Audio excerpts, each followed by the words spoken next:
Mesdames, Messieurs, bonjour. Il est 9 heures passé de quelques minutes. C'est donc l'heure de démarrer notre réunion autour du prêt garanti par l'État. Voilà, on va essayer de recueillir l'avis d'experts. Alors, je suis Valentin Doliger, expert comptable associé, directeur général d'Orcom. Et c'est avec un grand plaisir donc j'accueille ici dans nos locaux, alors virtuellement pour vous à distance, mais physiquement dans nos locaux ici à Orléans, ces messieurs que je présenterai ensuite pour nous apporter leur éclairage sur ce sujet qui aujourd'hui nous intéresse, nous préoccupe parfois, mais sur lequel on a aussi besoin de se projeter. Alors, vous voyez qu'on est distancié alors physiquement, comme on doit le dire en ce moment, ce qui va nous permettre de prendre la parole à découvert. Alors, je sais que ces messieurs n'aiment pas trop la posture de découvert, mais pour ça, on va se permettre de l'adopter. Alors, vous êtes une centaine d'inscrits, pour l'instant un petit peu moins connectés, mais ça va venir. Donc, nous vous remercions d'abord pour l'intérêt évidemment que vous portez au sujet que nous allons travailler ensemble. Alors, l'objectif de cette réunion, il est simple et à la fois il est ambitieux, puisqu'on va parler donc PGE, prêt garanti par l'État, dispositif qui commence aujourd'hui à être connu, qui a été complété, qui a aussi évolué.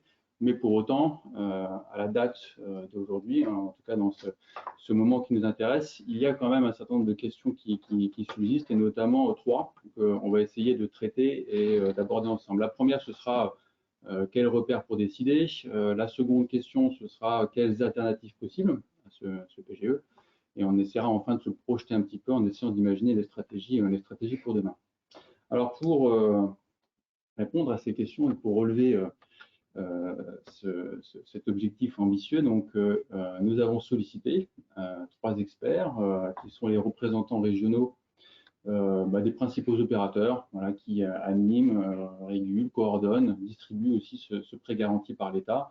Donc, j'accueille Marc-Antoine Dehanouna, vice-président du comité régional de la Fédération bancaire française en région Centre-Val de Loire, Thierry Martignon, directeur régional de Pays France, et Cédric Traversaz, directeur général adjoint de la Banque de France, région Centre-Val de Loire.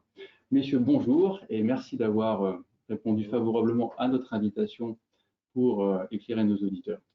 Alors, avant de rentrer dans le vif du sujet et pour finir d'essayer de poser un petit peu le contexte, on va faire un petit retour en arrière. Voilà, ça fait un an qu'on est dans un contexte, qu'on évolue dans un environnement qui est pour le moins contraint et même pour le moins incertain. Alors, on a tous dû et su aussi s'adapter. Je crois que c'est l'enseignement en tout cas positif de cette période-là. On a dû faire face à des restrictions d'activité et pour y faire face, alors c'est vrai que l'État, mais on va dire que c'est aussi normal puisqu'il nous a aussi contraints dans nos activités avec le confinement, est venu en aide avec un certain nombre de mesures d'urgence autour d'un triptyque activité partielle, fonds de solidarité et ce fameux prêt garanti par l'État. Alors, sans nul doute, c'est le dispositif le plus structurant et c'est celui sur lequel, et il faut vraiment le reconnaître, il y a eu un déploiement qui a été remarquable. Quelques chiffres aussi pour reposer un petit peu le contexte. À ce jour, hier exactement, c'était près de 120 milliards d'euros qui ont été accordés, qui sont distribués en cours de distribution. Alors, il y avait 300 milliards, hein, c'était l'enveloppe qui était prévue initialement à l'origine du dispositif. Et si on regarde le nombre de bénéficiaires, on a 700 000 entreprises. Ça représente à peu près un PGE moyen de 170 000 euros par entreprise. Si on regarde la distribution de ce PGE, à peu près 40%, 42% je crois exactement, ont été fléchés vers des entreprises de moins de 10 salariés. Et si on regarde le taux de refus, on sait qu'au début, il y a eu le temps de calage et c'était normal, mais aujourd'hui, avec le recul qu'on a sur le dispositif, c'est un taux de refus de 2,8%. Voilà, donc on voit qu'il a été accordé de façon quasi systématique aujourd'hui. Rappelons aussi que ce dispositif, il a été mis en force donc il y a un an, c'était avril-mai, et l'objectif, c'était de doter les entreprises d'une trésorerie suffisante pour faire face à cette baisse d'activité. Si on regarde globalement au niveau économique, en avril 2020, on était à une baisse générale de 40%, mais des secteurs ont été particulièrement touchés, je pense au BTP, 80%, et d'autres secteurs même complètement à l'arrêt, et qui sont d'ailleurs encore à l'arrêt pour ceux qui sont évidemment les plus sinistrés. Donc, faire la soudure entre cette baisse en avril 2020, moins 40%, et une reprise économique, le retour à des indicateurs positifs pour faire face à cette dette, reprise évidemment en mars 2021, on attend toujours, puisqu'aujourd'hui on évolue dans un niveau d'activité qui se situe à peu près autour des moins 9%. Donc, on reste dans une certaine incertitude par rapport à ce calendrier, mais le calendrier, lui, du PGE, il continue son exécution. Donc, on est aujourd'hui, voilà, un an après, ce dispositif est mis en place, mais arrive cette première question fondamentale que beaucoup, j'imagine, de nos auditeurs se posent: que faire de ce PGE? Alors, le dispositif, il a évolué, il a été prorogé pour tenir compte de cette évolution du temps. Il y a une possibilité donc de reporter ce fameux prêt de 12 mois. On reviendra sur tous ces mécanismes-là dans le cadre des questions que je vous poserai. Voilà. Mais un certain nombre d'interrogations, c'est ce que j'ai dit, subsistent et demeurent. Voilà. Et on va essayer donc de mieux comprendre ces enjeux, de voir des questions précises, des questions qui vont rappeler aussi un peu les mécanismes. J'oserais peut-être quelques questions impertinentes, mais ces messieurs sont prévenus. Voilà, et on passe au premier volet de notre réunion qui est quel repère pour décider. Alors, je vais solliciter Cédric pour démarrer, pour recueillir, et c'est toujours éclairant à la vie, en tout cas à la vision de la Banque de France par rapport à cette situation dans laquelle nous sommes aujourd'hui. Un an après, il faut se positionner. Voilà, quelles clés, quels repères pouvons-nous donner à nos auditeurs pour avoir des premiers éléments de réflexion? Bonjour à toutes, bonjour à tous, merci Valentin. Quel repère effectivement pour décider presque un an jour pour jour après le confinement et les premiers PGE? Quelques éléments, ça a déjà été dit, 120 milliards de PGE en France, c'était un outil mis en place rapidement, efficacement, et je crois donc collectivement c'est une réussite et on peut être fier. Quelques chiffres, 120 milliards en France, 60 milliards sur l'Allemagne. Alors les dispositifs ne sont pas tout à fait les mêmes, 87 en Espagne. Ça permet aussi de comparer par rapport à nos voisins européens. Alors la particularité de ce PGE, qui est un outil de crise, et quand on fait le bilan un an après, le constat, globalement, le Covid a été une crise forte, un gros moment d'inquiétude au mois de mars-avril, un endettement notamment via le PGE qui a fortement progressé. Au global, quand on regarde les chiffres sur l'année 2020, l'endettement des entreprises en tant que tel, l'ensemble des entreprises a grossi de 217 milliards d'euros. Et en parallèle, la trésorerie de ces mêmes entreprises a, elle, gonflé de 200 milliards d'euros. 217 milliards d'euros d'endettement d'un côté, mais d'un autre côté, plus 200 milliards de trésorerie. Alors, évidemment, ça ne veut pas dire que ce sont les mêmes entreprises qui ont des PGE et qui en face ont la trésorerie, puisque la particularité de cette crise Covid, et avec le recul qu'on a aujourd'hui, c'est qu'elle est en particulier sectorielle, et que les secteurs sont touchés de manière très différente. Néanmoins, il n'en demeure pas moins que beaucoup d'entreprises, et ça c'est factuellement en tout cas, aujourd'hui ont des PGE inutilisés, d'où la question légitime pour celles qui sont dans cette situation-là en tout cas, que faire de ce PGE? Alors quelques éléments de repère rapidement. Le PGE, c'est un outil parmi les autres, mais ça n'en demeure pas moins une dette. Ça, je pense que c'est un élément important. C'est une dette, ça restera une dette, c'est-à-dire qu'il faudra la rembourser. Alors, c'est un petit peu, les dispositifs ont un petit peu évolué dans le temps pour tenir compte du fait qu'au début, l'amélioration, on l'imaginait tous très rapide, elle est plus lente, on en est dans la situation à laquelle on est aujourd'hui un an après. Néanmoins, c'est une dette, ça veut dire qu'elle est analysée comme telle, à la fois par vos partenaires financiers, évidemment, mais également par la Banque de France lorsqu'elle va attribuer ses notations Banque de France. Et donc, en tant que tel, ça veut dire que c'est un choix potentiel, mais c'est une limite aussi, que l'endettement n'est pas infini, c'est-à-dire que le PGE, certes, mais c'est une limite potentielle à un endettement futur. Ça, il faut le savoir. Notre élément de contexte qui me paraît important de rappeler, c'est qu'aujourd'hui, il n'a jamais été aussi facile d'emprunter. C'est-à-dire que les taux sont historiquement bas, les taux d'épargne, et j'y reviendrai tout à l'heure, sont très élevés. Ça veut dire que potentiellement, il n'a jamais été aussi facile d'emprunter. Quelques chiffres, nous, on interroge les entreprises. Donc les entreprises, pas les banquiers, on interroge les banquiers, mais également les entreprises. On leur pose la question, Quelle proportion avez-vous obtenu satisfaction lors de votre demande de crédit d'investissement? Aujourd'hui, 98% des PME nous disent qu'elles ont obtenu entière satisfaction et 93% des TPE, notre dernière enquête sur le quatrième trimestre, c'est des chiffres historiquement hauts. C'est-à-dire que c'est des pics qu'on n'a jamais eu depuis qu'on a réalisé cette enquête depuis quelques années, des chiffres aussi élevés en termes d'accessibilité à l'emprunt. Donc, pour vous dire qu'il y a le PGE, mais en tout cas, de manière générale, il reste aussi très facile. Aujourd'hui, il le sera encore dans les mois et des années à venir, et la Banque centrale il veillera justement à faciliter cet accès au crédit. Et donc, finalement, peut-être un dernier élément, je terminerai par ça. Ne pas oublier que finalement, on est en période de crise, mais les rappels de bon sens, quelque part, existent toujours. C'est-à-dire qu'un financement, c'est par rapport à un besoin. Il existe un certain nombre de financements, le PGE en est un. Il n'en demeure pas moins que l'objectif d'un bon financement, quelque part, c'est d'être mis en face d'un projet et inversement. Il y a chaque projet, chaque financement est adapté. Donc, voilà en quelques mots ce qui me paraissait intéressant de rappeler. Un, c'est une dette, donc il faudra la rembourser à un moment donné ou à un autre.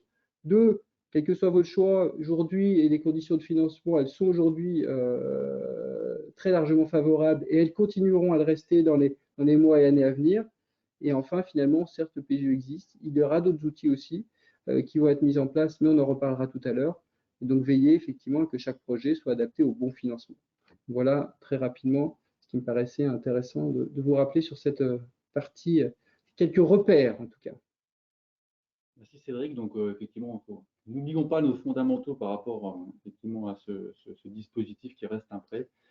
Je voudrais qu'on rentre un petit peu dans la mécanique de ce dispositif avec des questions assez précises, voilà, que je poserai alternativement à Marc-Antoine et à Thierry. Marc-Antoine, pour démarrer, est-ce qu'on peut rembourser partiellement ce PGE? Bonjour à toutes et à tous. Merci Valentin, merci Cédric. Pour répondre clairement à la question, oui, on peut rembourser partiellement un PGE. Si vous permettez, je voudrais rappeler le process rapidement du PGE. En fait, c'est le chef d'entreprise qui a la main sur le PGE. Dans le process qui a été construit par l'État, la BPI et les banques, en fait, nous adressons un courrier, les banques adressent un courrier 3 mois avant l'échéance du PGE, prêt garanti par l'État, et c'est le chef d'entreprise qui décide soit de le rembourser, soit de l'amortir, soit de le rembourser partiellement. Donc, c'est tout à fait possible. Voilà. Donc, ça reste à la main des entreprises. Tout à fait. Ça reste à la main des chefs d'entreprise. Après, par rapport à la question qu'on peut se poser et à la fédération bancaire, mais également dans la banque où je travaille, au quotidien, nous recevons des appels de chefs d'entreprise pour savoir quelles dispositions prendre. Est-ce qu'on doit conserver le PGE, le prêt garanti par l'État, ou est-ce qu'on doit le rembourser? Voilà, personnellement, j'ai un avis sur la question. Ça a été un peu, le sujet a été effleuré un petit peu par Cédric. Il faut regarder les conditions actuellement de marché et de taux. Hein. Les conditions sont intéressantes, basses, hein, entre guillemets, en termes de taux. Donc, personnellement, nous conseillons de conserver le prêt garanti par l'État, puisqu'on a encore des incertitudes en termes de sortie de crise sanitaire.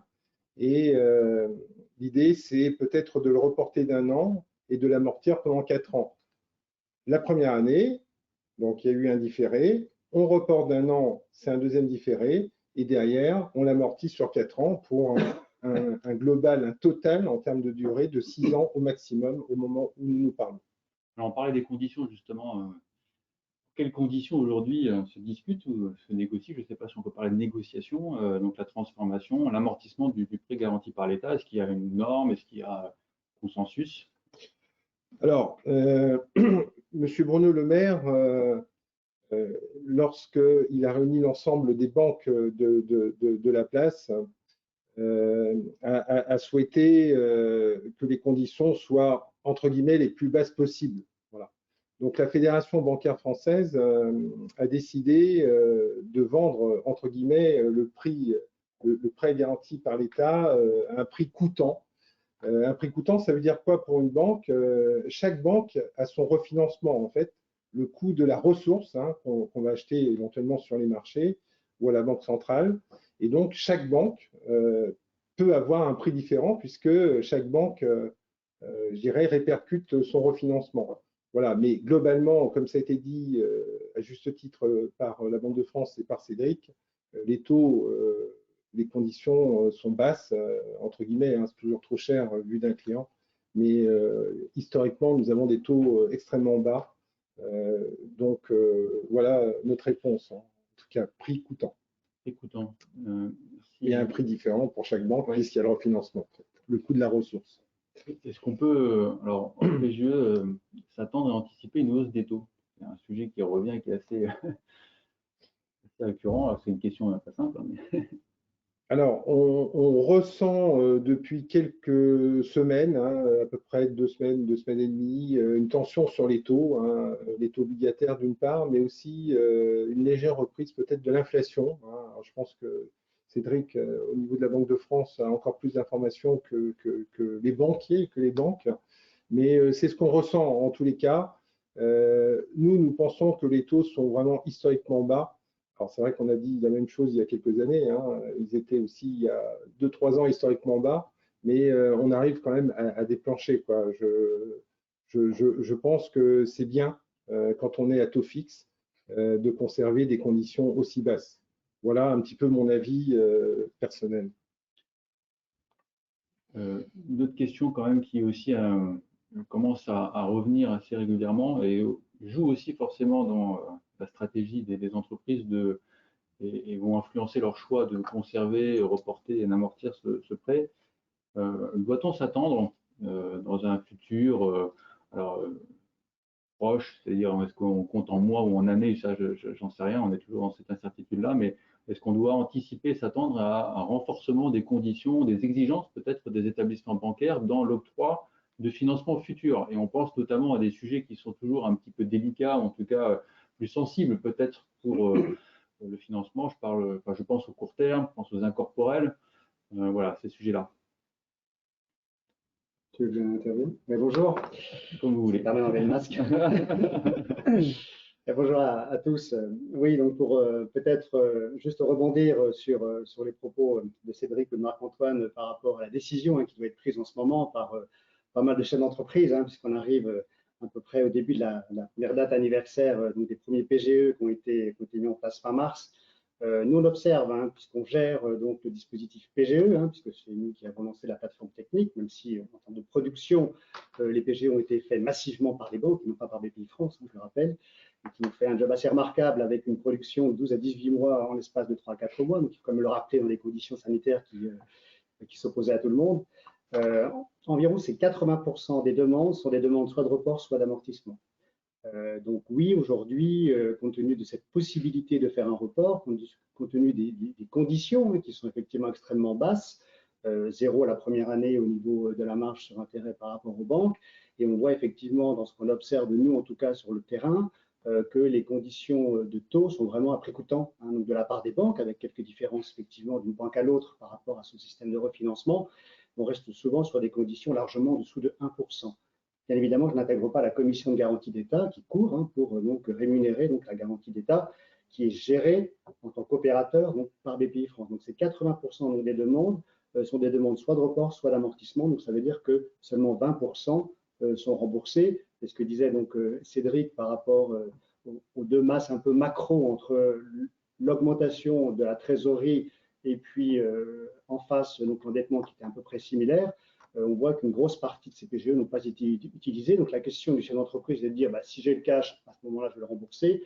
Compte tenu qu'on a encore une visibilité encore un peu incertaine de la sortie de crise, il vaut mieux garder le cash et puis faire un report à minima donc d'un an, ça ne coûte pas cher. Et puis après, au bout d'un an, vous verrez s'il faut effectivement le rembourser.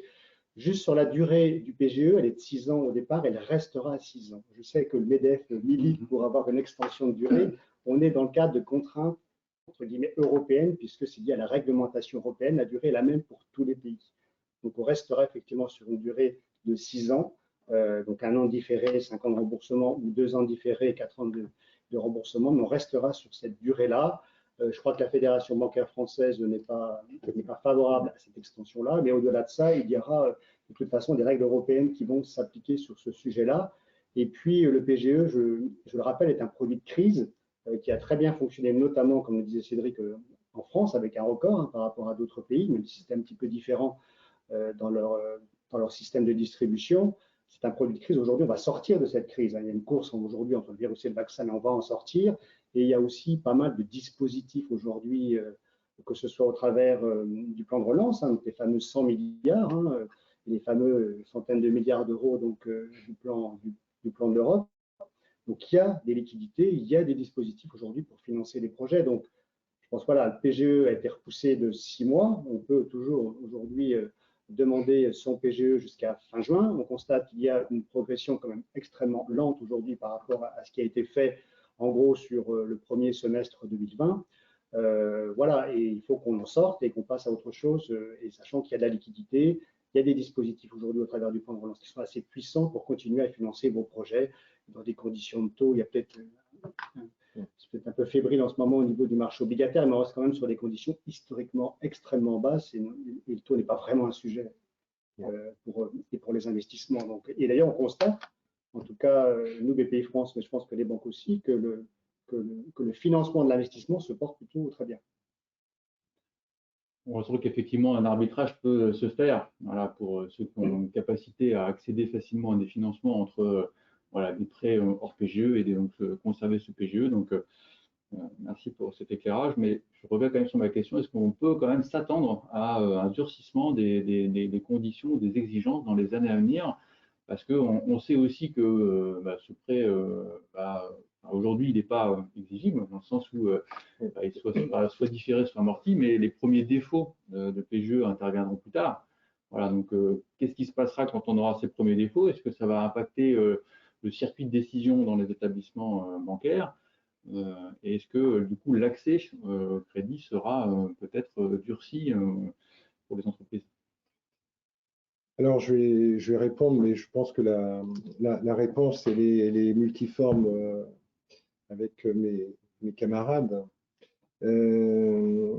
Moi, je vais prendre l'exemple du Crédit Agricole Centre-Loire, la banque que je représente au quotidien, même si aujourd'hui je suis ici au titre de la Fédération bancaire française. Au Crédit Agricole Centre-Loire, on va être vigilant, mais pas plus qu'hier, en fait, puisque, comme vous le savez, on a un devoir de conseil et d'accompagner nos clients chefs d'entreprise. Deuxième point très important, ça a été dit tout à l'heure par la Banque de France et Cédric, l'objet du financement, la nature du financement, c'est aussi extrêmement important pour nous. Troisième sujet, au niveau des notations, je me souviens être intervenu auprès du MEDEF sur une possibilité d'année blanche sur, entre guillemets, sur les notations Banque de France, au niveau des entreprises. Peut-être que Cédric pourra compléter tout à l'heure, mais c'est vrai qu'au mois de mai-juin, moi, je me suis interrogé par rapport à une possible dégradation des notations de nos entreprises. Donc, la réponse qui m'a été faite très clairement, donc pas d'année blanche en termes de notation. En revanche, un regard d'experts, autant par les banques, mais également au niveau de la Banque de France. Puisque, bon, en fait, il n'y a pas que les chiffres, même si souvent on ne parle que des chiffres. On aime bien ça dans nos institutions. Il y a aussi cet avis d'experts, en fait, pour, je dirais, challenger, entre guillemets, la réalité de cette crise sanitaire sans précédent et inédite. Voilà. Après, comme ça a été dit tout à l'heure, il faut rappeler aussi que le PGE, ça reste de l'endettement. Donc, il ne faut pas non plus que le PGE, donc cette dette, obère les capacités d'investissement des entreprises. Donc, je pense qu'on reviendra sur un sujet, par exemple, sur des possibilités de financement de type prêt participatif, PPR, prêt participatif relance. J'y reviendrai tout à l'heure, mais on va exercer notre métier de banquier avec beaucoup de recul, hein, comme à chaque fois. Après, c'est vraiment des situations au cas par cas qu'on va accompagner avec nos partenaires habituels et les partenaires de nos clients habituels. Voilà ce que je peux dire par rapport à la question posée. Alors, c'est vrai que vous l'avez dit sous différentes formes et à multiples reprises, le PGE est un outil de crise. C'est un outil pour faire face à cette période. Et on l'a vu aussi à travers les chiffres qu'on a donnés Cédric. On voit bien qu'on a cette intuition que la consommation du PGE aujourd'hui, elle reste relativement faible d'un point de vue macroéconomique en tout cas. Évidemment, je ne minimise pas l'impact dans certains secteurs en disant ça. Voilà. Mais parce que la reprise avec une intensité qu'on souhaite tous n'a pas encore eu lieu. Donc ce financement du court terme n'est pas venu. Bon, résultat, aujourd'hui, j'ai cette trésorerie qui est disponible. J'ai un projet de croissance externe. Exemple pris au hasard. Est-ce que je peux utiliser mon PGE? Question simple pour venir en financement de ce projet d'investissement. Alors même qu'on vient de dire que c'est un projet, c'est un produit de crise, un produit de court terme. Ouais, je dirais le PGE, c'est un financement qui est non affecté. À partir de là, le cash est sur le compte de l'entreprise, que le cash serve à financer des impasses de trésorerie ou un manque de chiffre d'affaires ou des sujets incorporels de croissance externe, c'est pas la banque qui va vérifier, ni Bpifrance qui va vérifier à quoi est affecté donc, ce PGE. Donc, je dirais que la réponse est assez libre, mais ça peut en tout cas y participer. Et voilà, si on a une demande de financement en disant je veux faire une croissance externe, je veux un PGE, là on dira non, bien sûr. Parce qu'il y a d'autres outils par ailleurs qui existent, qui sont peut-être plus adaptés aussi en termes de durée. Donc ça c'est aussi un élément important. Hein. Dans le cadre du plan de relance, il y a un certain nombre de dispositifs qui ont été mis en place qui permettent de pouvoir enfoncer quelques plafonds, notamment sur les durées et sur les croissances externes aujourd'hui, que ce soit dans le secteur de l'hôtellerie ou tous les autres secteurs. On peut aller jusqu'à 10 ans, voire 12 ans dans l'hôtellerie pour financer la croissance externe, ce qui n'était pas possible avant la crise. On limitait généralement les durées sur 7 ans, la durée d'amortissement d'un fonds ou des opérations de rachat de titres. Donc là, on a des dispositifs assez puissants là-dessus qui existent dans le cadre du plan de relance pour aller sur des durées plus longues. Et on voit bien qu'avec cette crise, en tout cas, tout le monde essaie de travailler sur le cash un peu long, non pas sur le cash court. Donc aujourd'hui, il y a des possibilités de travailler sur des durées beaucoup plus longues par rapport aux durées habituellement constatées quand on finançait du matériel, lorsqu'on finançait notamment des croissances externes.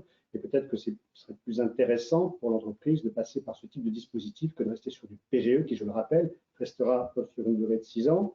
Il y a 1 an de report minimum, ça veut dire un remboursement sur 5 ans, voire 4 ans si le report est demandé. Donc, ça peut être effectivement un peu tendu ensuite. Donc oui, ça peut dans l'absolu, puisque ce n'est pas affecté. Donc c'est le cash de l'entreprise. Après, le cash de l'entreprise peut être utilisé à toute fin. Hein. Enfin, je vais peut-être laisser la parole au représentant des banques. Alors, bon, on ne va pas être d'accord forcément à 100% à chaque fois, hein, sinon ce sera un petit peu trop convenu. En termes d'orthodoxie financière, je dirais, vu de la banque, hein, une croissance externe, bon, il y a peut-être une partie du cash du PGE qui peut être utilisée en termes d'apport personnel, peut-être, hein, parce que c'est sain d'apporter un petit peu de cash. Après, c'est vrai que nous, on va plutôt conseiller d'adosser, entre guillemets, cette croissance externe à un financement ad hoc, on va dire. Voilà, parce que je considère que le PGE, ça a été dit, hein, c'est de la trésorerie. Voilà, moi, je ne mélange pas la trésorerie et le moyen et le long terme, mais après, on peut faire un mix des deux. Hein. Tout est possible, hein, on le voit bien. Et Thierry a été très clair. Hein. Si un client vient nous voir pour, je dirais, nous demander un PGE pour une croissance externe, non, ce n'est pas la bonne réponse. Hein. Ça a été dit. Après, il y a des solutions hybrides, mixtes qui existent et puis d'autres outils de financement. Quoi. Voilà. Alors justement, sur le financement du court terme, j'ai quand même une question là aussi qui est issue de ce qu'on a pu observer quand même un petit peu sur le terrain. Puisqu'aujourd'hui, ce PGE est venu renforcer et doter les entreprises d'une certaine trésorerie, certaines n'ont plus besoin en cette période, ponctuellement, de leur ligne de trésorerie, de leur découverte, pour parler autrement. Est-ce que ce PGE peut être une raison de ne pas renouveler? Est-ce que l'entreprise doit demander la résiliation? Est-ce que, au contraire, elle doit confirmer ses lignes de trésorerie? Quel conseil vous pouvez nous donner là-dessus? Juste peut-être avant de laisser la parole, effectivement, à Marc-Antoine, en tout cas BPI France, sur nos lignes court terme, hein, de par la mission d'intérêt général, comme on a mobilisé les marchés, notamment publics, auprès des grands vendeurs privés.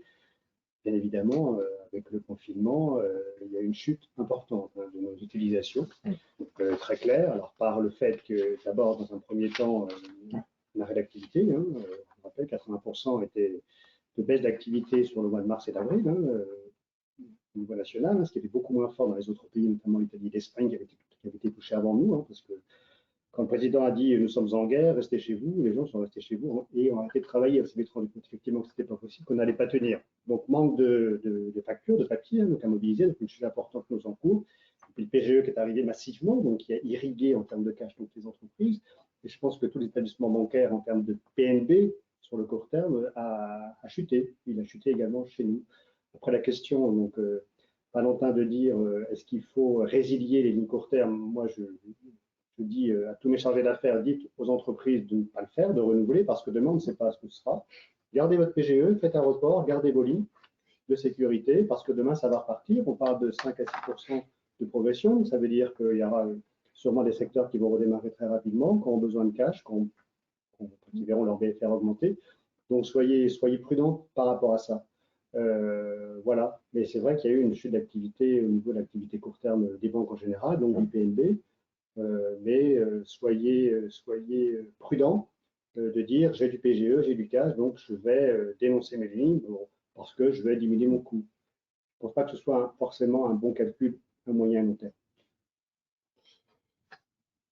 Nous sommes d'accord, hein, je partage, comme souvent d'ailleurs, avec la BPI, mais très clairement, il faut conserver les lignes, voilà, comme ça a été dit par Thierry, hein, et conserver le PGE. Voilà, moi, c'est le conseil aussi que je vous donne, conserver les lignes de trésorerie à court terme et puis le PGE en l'amortissant sur une durée la plus longue possible, compte tenu des conditions de taux. Voilà. Merci, messieurs. Peut-être juste Cédric, pour terminer sur cette première partie, sur ce volet vraiment pur PGE, comment le PGE impacte, on a dit que c'était une dette, donc pour les entreprises, impacte l'appréciation, la cotation, puisqu'il s'agit de ça, pour la Banque de France. Merci Valentin. La question, ça va permettre justement de rebondir. Marc-Antoine l'a évoqué tout à l'heure, a parlé de la notation Banque de France. Un mot hein, sur l'exercice déjà qui est derrière nous hein, cette année, sur la notation Banque de France. La notation Banque de France qui est attribuée, hein, je rappelle, à toutes les entreprises qui font un chiffre d'affaires au-delà de 750 000 euros, en tout cas sur une analyse, sur les entreprises pour lesquelles on analyse les comptes. Hein. Pour le reste, c'est une analyse plus descriptive, en tout cas analyse des comptes des entreprises au-delà de 750 000 euros de chiffre d'affaires. Premier élément sur le dernier exercice, hein, on a eu autant de dégradation de notation sur l'exercice 2020 que sur l'année 2020 que sur l'année 2019, par exemple, autour un petit 20%. Donc là-dessus, ça n'a pas changé fondamentalement la partie dégradation. Pourquoi? Pour plusieurs raisons. Un, parce que l'un des comptes déjà analysés en 2020 ont surtout été ceux de 2019 et partiellement, en tout cas, pour certains des exercices début 2020, donc des comptes pas toujours marqués par un impact financier fort, et surtout au-delà de ça, parce que même si ça ne s'est pas traduit dans les comptes, évidemment on a été vigilant aussi, mais surtout parce que on a beaucoup appelé et on va continuer à le faire, j'ai dit tout à l'heure, sur les chefs d'entreprise, parce que la particularité de la notation Banque de France, c'est qu'elle est individuelle, c'est-à-dire que chaque dossier est regardé individuellement avec prise en compte d'éléments qualitatifs. Donc, on n'a jamais appelé autant de dirigeants, été en contact avec autant de dirigeants que l'année dernière. On a envoyé des questionnaires, etc., pour essayer de tenir compte justement de cette partie qualitative. Ceci explique cela. Donc ça, c'est pour la partie notation Banque de France. Et sur l'année en cours, en tout cas, il n'y a pas de raison que les choses évoluent, puisque autant l'année dernière, ce qu'on devait dégrader, on les a déjà dégradés en anticipant justement les situations ou les difficultés ou éventuellement les éléments exogènes. Autant cette année, on tiendra compte aussi de la même manière. Certes, les comptes seront probablement plus dégradés dans les faits, puisque réellement, la majorité des entreprises, un gros 2/3 des entreprises clôturant leurs comptes au 31 décembre. Ceci va se traduire dans les comptes décembre 2021. Et donc, on va commencer à analyser, on commence à les recevoir là en ce moment. Donc ça, je vais faire la parenthèse sur la partie notation Banque de France. Hein, donc à retenir, pas de dégradation massive et généralisée, hein, très clairement, même pas plus, autant que les années précédentes. Donc ça, c'est sur la partie notation. Comment on analyse ce PGE? Je l'ai dit et je pense que, enfin, là-dessus, je vais encore le redire, mais le PGE, c'est une dette, ça a été rappelé, ça sera 6 ans maximum et pas plus. C'est un outil. Alors certes, c'est un engagement, donc c'est considéré comme une dette, c'est intégré comme tel dans nos analyses, hein, en termes de supportabilité de la dette. Néanmoins, évidemment, c'est une dette, mais souvent, soit ça a été consommé, soit ça a été pas consommé. C'est pas la même chose, c'est-à-dire que si en face d'une dette, il y a la trésorerie du même montant, quelque part, certes, c'est un engagement pour les années à venir, mais à court terme, il n'en demeure pas moins que c'est une flexibilité importante pour les entreprises, puisque quelque part, c'est aussi un élément qui permet d'assurer l'avenir. Et nous, ce qu'on regarde, c'est la capacité de l'entreprise à honorer ses engagements à horizon 3 ans. Effectivement, s'il y a une grosse trésorerie à court terme et qu'il y a un prêt sur lequel il n'y a pas d'échéance, à court terme, quelque part, cette partie flexibilité financière et nous, ce qu'on appelle techniquement la liquidité, hein, c'est-à-dire la capacité de l'entreprise à honorer ses échéances de très court terme, c'est plutôt un élément favorable. Donc, en fait, c'est un élément quelque part favorable sur le court terme, mais c'est un élément un petit peu inquiétant dans la partie, enfin inquiétant, je ne sais pas si c'est le terme, en tout cas, qui va plutôt pénaliser, qui va favoriser le court terme et l'aspect liquidité, mais qui va pénaliser la partie solvabilité, ce qu'on appelle solvabilité. Quelque part, c'est la soutenabilité de la dette que peut supporter une entreprise. Donc voilà, et nous, dans notre analyse, et c'est là où justement c'est notre métier, et on tient compte effectivement de cette partie liquidité, mais aussi de cette partie solvabilité. Et quelque part, c'est aussi l'exercice que vous avez à faire aujourd'hui pour celles et ceux qui sont concernés. Là aussi, je fais attention parce que les chiffres le montrent, mais il y a aussi des entreprises qu'aujourd'hui, le PGE est entièrement consommé. Donc, c'est d'autres difficultés, d'autres sujets. On en reparlera tout à l'heure. En tout cas, pour celles qui ont le choix, finalement, vous êtes aussi sur cet équilibre-là que nous, on va regarder aussi entre la liquidité, assurer le court terme, anticiper ce qui a été évoqué, les éventuelles augmentations de besoins de fonds de roulement liés à la reprise de l'activité, mais également ne pas obérer les capacités de l'entreprise à emprunter pour des projets plus à moyen et long terme. Donc, c'est ça qu'on regarde et on fait cet équilibre-là entre les deux. Merci Cédric pour cet éclairage. Bon, je pense qu'on a une vision aujourd'hui assez précise du coup, même si, bon, encore une fois, le dispositif est plus précis et on suivra ça, même si on a compris que c'était 6 ans. Voilà. Donc, pas besoin d'attendre pour se décider. Je voudrais qu'on parle maintenant des alternatives possibles, même si bon, le dispositif aujourd'hui n'est pas encore bien précis et connu. En tout cas, les annonces ont été faites. On parle beaucoup de ce prêt participatif. Thierry, Marc-Antoine, vous pouvez peut-être nous donner. Je vais compléter. Oui, effectivement, le prêt participatif de relance, hein, PPR, il y a une conférence de presse de Bruno Le Maire et de la Fédération bancaire française le 4 mars dernier. Bon, ça sert à quoi en fait? C'est un outil supplémentaire pour accompagner la relance des entreprises. Alors la cible, ce sont des entreprises qui ont un chiffre d'affaires, là on a pris l'année 2019 au niveau des chiffres d'affaires, à partir de 2 millions d'euros. Hein, voilà, on est sur un chiffre d'affaires quand même un niveau significatif, jusqu'à 1,5 milliard de chiffre d'affaires. C'est le chiffre d'affaires 2019. Hein. Au niveau de la cotation Banque de France, c'est pour des cotations Banque de France qui sont supérieures à 5+, au moment où on se parle.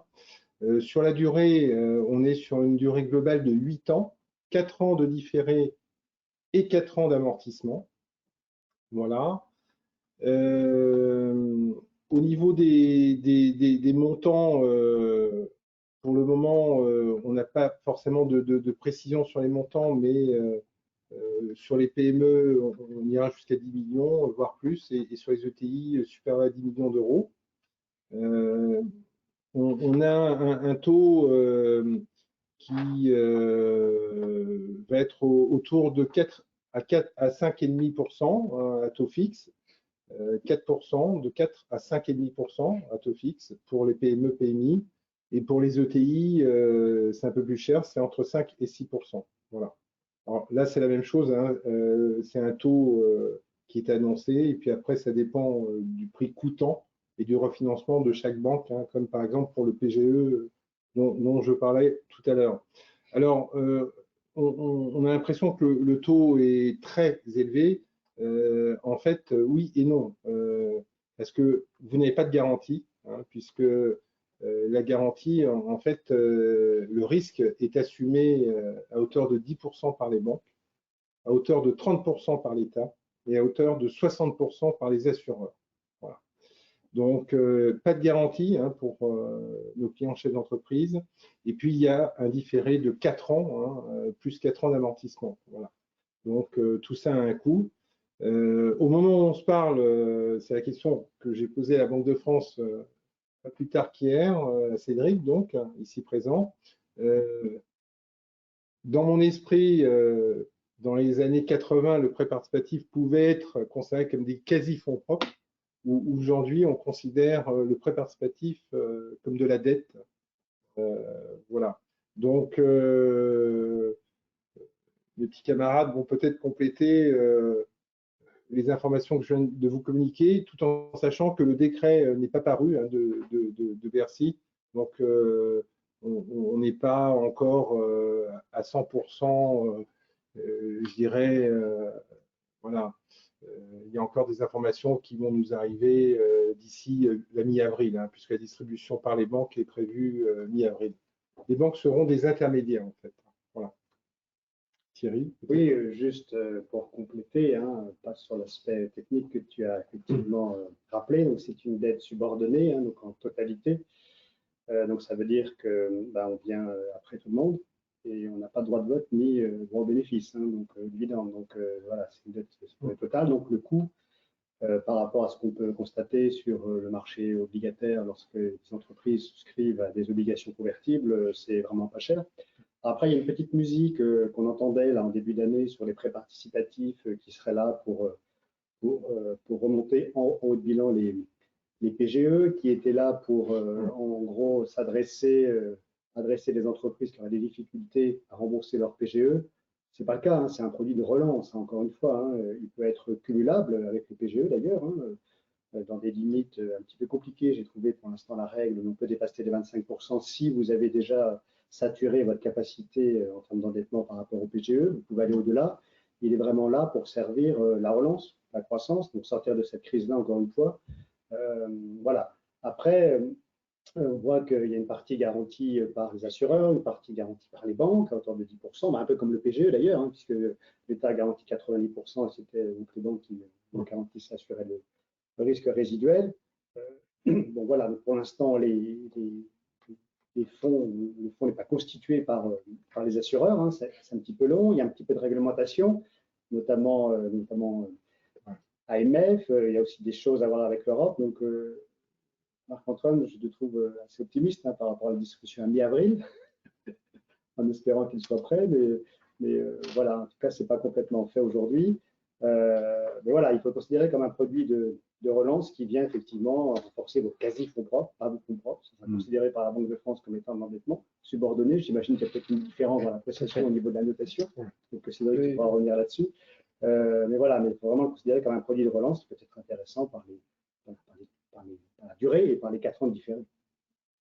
Ouais, ça nous permet comme ça du coup d'avoir une vision un peu d'ensemble des produits. PGE reste le prêt de crise pour faire ce lien entre cette base d'activité et cette relance, cette reprise. Voilà, encore une fois, qu'on espère tous, qui sera évidemment consommatrice de trésorerie. Ça, il faut vraiment qu'on en prenne la mesure. Et des produits donc à des maturités beaucoup plus longues, puisque l'enjeu aussi d'un point de vue national, c'est que évidemment on n'est pas 4 voire 5 prochaines années dans notre économie qui soient consacrées au remboursement d'une dette qui finalement viendrait juste compenser cette année qu'on vient de vivre. Il faut aussi qu'on garde des capacités d'investissement, que les entreprises gardent des capacités d'investissement, et c'est là où ces produits à maturité plus longue, alors certes à un coût supérieur, mais en même temps on est intermédiaire, hein, en présentation du bilan, puisqu'on n'est pas en fonds propres, on n'est pas en dette, on est au milieu. Voilà, et on sait que si on va chercher un investissement en capital, on aurait des rendements exigés un peu plus importants aussi. Voilà, donc ça peut expliquer aussi qu'on on est ce coût intermédiaire aussi, on peut peut-être le qualifier comme ça, sur ces produits, ces projets à maturité, donc beaucoup plus longs. Et puis, c'est le type de produit type pour plutôt des secteurs d'activité qui vont redémarrer plus lentement que d'autres. On le voit notamment au niveau du secteur du tourisme, qui est en train de se réinventer. Peut-être que là, effectivement, ce produit est plus pertinent par rapport à ce fameux différé pour consolider les quasi-fonds propres par rapport à des secteurs qui ne vont peut-être pas sortir tout de suite de la crise, en tout cas en termes de rebond par rapport à d'autres secteurs. On le voit dans le secteur de l'automobile, on était très inquiet au moment de la crise. On a vu qu'il y a eu un rebond assez fort dès le mois de septembre et qui continue avec des accélérations d'innovation aussi sur tout ce qui est électrique, batterie. Donc, ça marche plutôt très bien. Les sous-traitants de l'automobile. Par contre, c'est vrai que l'aéro sortira peut-être un peu plus tard et que toutes les activités liées au tourisme sortiront peut-être un peu plus tard ou plus lentement de la crise par rapport à d'autres secteurs. Donc, le prêt participatif relance, PPR, qui s'appelait avant PPSE, soutien par l'État, moi je trouve constitue une bonne alternative endettement en fonds propres ou quasi fonds propres pour bien structurer son bilan et préparer la reprise. En plus, peut-être qu'une alternative, du coup, c'est un produit complémentaire. On peut le présenter. Oui. OK pour ce sujet. Sauf si vous voulez ajouter une vision, un élément là-dessus. Je vois que l'heure tourne et il faudrait quand même qu'on évoque un petit peu demain, qu'on se projette un petit peu et qu'on essaye voilà, et peut-être en guise de conclusion que les uns les autres nous donnions notre vision pour demain justement et quelle stratégie nous pouvons imaginer, conseiller, recommander à nos auditeurs. Je ne sais pas qui. Antoine, tu commences? Je vais commencer rapidement. Alors c'est une excellente question, comme à chaque fois, Valentin, merci beaucoup de nous l'avoir posée. Pour ma part, moi je vais être très pragmatique. Moi je pense que si je peux me permettre de donner un conseil aux chefs d'entreprise, c'est de faire un bilan post-crise. Voilà, pour bien regarder et mesurer les impacts de la crise sanitaire sur mon chiffre d'affaires, sur mon entreprise globalement. Ça, c'est le premier point. Le deuxième point, faites-vous accompagner par vos partenaires habituels, voilà, vos partenaires de confiance. Pour moi, c'est très important, c'est fondamental. Alors, bien sûr, les banques, votre conseiller bancaire qui vous connaît en termes de proximité au quotidien, voilà, ça c'est très important. Les experts comptables également.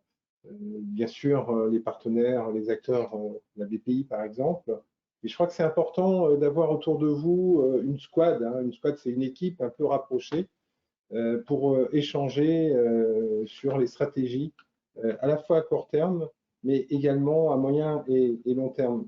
Je pense que ça, c'est fondamental. Et puis, n'hésitez pas à aller voir votre banquier.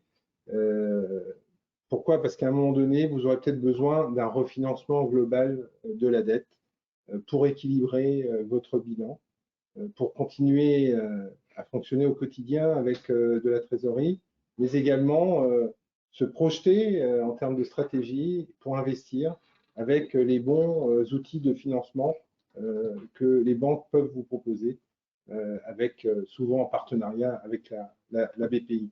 Voilà un petit peu mon conseil, mes conseils. Allez voir vos banquiers respectifs qui ont fait un super boulot dans le cadre de cette crise sanitaire. Ça a été souligné à plusieurs reprises. En tant que représentant de la Fédération bancaire française, forcément, je vais rester beaucoup plus humble, plus modeste, mais la profession bancaire, globalement, s'est mobilisée très fortement pour servir, je dirais, les entreprises, mais au sens global, l'ensemble des acteurs de la nation. Voilà. Oui, effectivement, je confirme un travail remarquable des banques, même si vous n'avez pas été appelé du balcon. Les experts comptables non plus. Vous n'auriez pu par rapport au travail qui a été fait et reconnu, et qui positionne le système bancaire français très solide, très résilient et très réactif par rapport aux crises. On a un État effectivement en France qui est fort en période de crise, mais qui est bien accompagné effectivement par tous les acteurs. Oui, je reprendrai effectivement un peu les termes de Marc-Antoine. Il faut se positionner en sortie de crise. La crise, elle est sanitaire. On traverse un gros nuage. Là, il y a un petit sursaut de crise là aujourd'hui, mais au bout de la tempête, au bout des nuages, c'est pas un mur, c'est pas un précipice. C'est voilà, avec donc une reprise d'activité avec des champs des possibles qui sont assez forts, et sachant qu'aujourd'hui il y a des dispositifs, des outils, une masse de liquidités aujourd'hui qui est historique, de par le plan de relance européen. Pour la première fois, on a mutualisé un endettement européen pour participer à la relance. Il y a les appels à projets qui ont été lancés, multiples et variés, avec des capacités qui sont fortes. Il y a les programmes d'investissement d'avenir gérés par la région et l'État, dans lesquels nous sommes opérateurs. Pareil, avec des ressources qui sont énormes. Donc, il y a de l'argent aujourd'hui pour financer les projets. Ça, ce n'est pas un sujet, que ce soit sous forme de subvention, que ce soit sous forme de dispositifs de prêt, mais à des conditions aujourd'hui qui sont quand même relativement, qui sont historiquement encore très bas. Je rappelle que la banque, lorsqu'elle place son argent à la BCE, elle paye pour le placer. Donc, ça veut dire qu'aujourd'hui, elle fait parfois des arbitrages pour préférer placer son argent auprès d'entreprises que de placer l'argent à la BCE, d'où les conditions tarifaires qui sont extrêmement basses aujourd'hui. Donc, tout un ensemble de signaux, entre guillemets, qui sont assez forts pour pouvoir financer vos investissements. Je sais que d'un secteur à l'autre, la situation, bien évidemment, n'est pas tout à fait la même. Si en face, si derrière la caméra, il y a des gens qui travaillent dans l'hôtellerie et la restauration, ça ne sera pas forcément effectivement la même du tout, y compris pour des sous-traitants de l'aéro. Voilà, mais sachez que voilà, nous, en tout cas, on croit qu'on va sortir de cette crise, et puis il faut qu'on ait confiance tous collectivement pour que le rebond soit le plus fort possible, parce qu'il y a un paquet de cash, que ce soit l'épargne des Français ou que ce soit les ressources de la part de l'État ou de l'Europe, qui sont là pour pouvoir faire une année qui pourrait être, entre guillemets, les années folles. C'est Paul Valéry qui disait, je suis un peu culture, excuse-moi, mais je l'ai lu il n'y a pas longtemps dans Le Point, qui disait qu'avec l'épidémie de la grippe espagnole, on s'était rendu compte qu'on était mortel. Et donc, voilà, donc il y aura peut-être les années folles qui vont arriver après la crise sanitaire sur le corona, de façon voilà, à ce qu'on puisse rebondir rapidement, puis garder notre place aussi au sein de l'Europe et au sein du monde, parce que nos petits amis américains et chinois ne nous ont pas attendus pour redémarrer. Voilà. On espère, on ressent cette euphorie poindre. Voilà. Cédric, peut-être. Ouais, très rapidement, pour conclure les stratégies de demain. Moi, j'avais noté en préparant ça 5 points qui me paraissaient importants, mais je vais être très rapide. Le premier, j'ai déjà dit, donc je ne vais pas y revenir, c'est mettre en place des financements qui sont adaptés aux besoins, ça reste vrai. Et je pense que ces nouveaux outils, ils ont été fortement aussi sollicités, portés et voulus aussi par de nombreux acteurs, mais dont la Banque de France. Ces nouveaux outils, ils répondent réellement à un besoin, parce qu'il y a des secteurs qui sont plus durablement touchés, qui ont besoin d'outils et d'outils de financement à long terme. Donc ça, c'est bienvenu, ça permettra de compléter cette panoplie. Donc au-delà de ça, effectivement, donc mettre en place des financements qui sont adaptés aux besoins, en n'ayant aucune inquiétude sur le fait qu'à ce jour, et tant que la crise sera encore là, les taux resteront durablement bas, et la Banque centrale, c'est évoqué via un certain nombre de mécanismes, je ne vais pas rentrer en détail, mais en tout cas, feront tout pour que les financements demeurent très largement accessibles. Donc, pas d'inquiétude de ce point de vue-là. Ça, c'est le premier point. Le deuxième, je crois, il me semble, même si c'est un conseil qui est valable tout le temps, mais encore plus aujourd'hui, être proactif dans sa communication financière vis-à-vis de ses partenaires. Partenaires au sens large, ça peut être banquier, ça peut être la Banque de France. Nous-mêmes, on va venir de plus en plus, on a déjà fait l'an dernier, on va vous adresser des questionnaires spécifiques, etc. On est à votre disposition, n'hésitez pas à nous contacter le cas échéant, parce que il y a des chances que le bilan en tout cas que vous allez de cette année soit atypique pour des raisons ou une autre. Ben dans ces cas-là, il vaut mieux anticiper, il vaut mieux aller expliquer, etc., que d'attendre et voir ce qui se passe. Donc de manière générale, ça a toujours été vrai, mais c'est peut-être encore plus vrai cette année, être proactif dans sa communication financière à l'ensemble de ses partenaires. Dont d'ailleurs, je le redis, la Banque de France, le cas échéant, n'hésitez pas à vous rapprocher de et nous on le fera également. Le troisième élément qui me paraît important, c'est plus sociétal, mais je pense que les enjeux RSE aujourd'hui, ils sont importants. Ils l'ont déjà été, et je pense qu'ils vont être encore davantage dans l'avenir. À titre d'illustration, dans la notation Banque de France, on a intégré des ratios financiers de plus en plus, la crise aussi nous montre que il y a aussi d'autres éléments à regarder en termes de durabilité de l'entreprise. Et un exemple concret, c'est nous, on va regarder le comportement des entreprises ici en termes de délai de paiement. C'est-à-dire que pour les entreprises en très bonne santé financière, mais si elles ne jouent pas le jeu vis-à-vis du crédit interentreprise, si elles payent volontairement très tard leurs fournisseurs, quelque part, il y a aussi un sujet et c'est normal aussi que ces entreprises qui, en tout cas, entre guillemets, qui se font de la trésorerie sur le dos des autres, soient pénalisées. Donc, c'est aussi des sujets pendants chez nous actuellement, mais qui, je pense, ont vocation à durer. Le quatrième sujet, ça a déjà été évoqué par Marc-Antoine notamment, c'est se faire accompagner dans cette période. Alors, en propre, je pense à la médiation du crédit, au correspondant TPE qui existe, mais au-delà de ça, c'est le dispositif interne Banque de France. Mais c'est faire accompagner au sens large, en tout cas, je pense que c'est important pour avoir une vision anticipée.